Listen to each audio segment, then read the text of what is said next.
ng Philippine Coast Guard ang suspensyon sa mga biyahe ng barko dahil sa bagyong Tino. Ligtas naman nakarating sa Zamboanga City Port ang barko at walang naiulat. Tao po. Dahil naman sa malakas na hangin at alon, bumangga ang isang kararating lang na barko sa isang barko na kadao sa pantalan sa Hulos, Sulu. Unti-unti namang nakapagmaniobra ang barko at naalis sa pagkakabangga. Walang naiulat na nasaktan sa insidente. Ayon sa pag-asa, nakakaapekto sa masamang panahon sa Mindanao ang Ganda ng white bull. Tino. Dahil sa lawak na pinsala ng bagyong Tino ay sinailalim na rin sa state of calamity ang bayan ng Diwa sa Eastern Samar.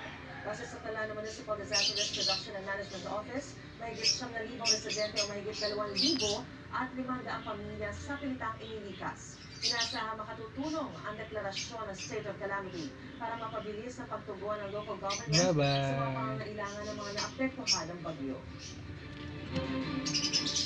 Mga kapuso, parating na ang tulong ng GMA Kapuso Foundation sa mga lugar na matitihil at dupit ng bagyong Tino. Tatawid ng dagat at Homonhon Island.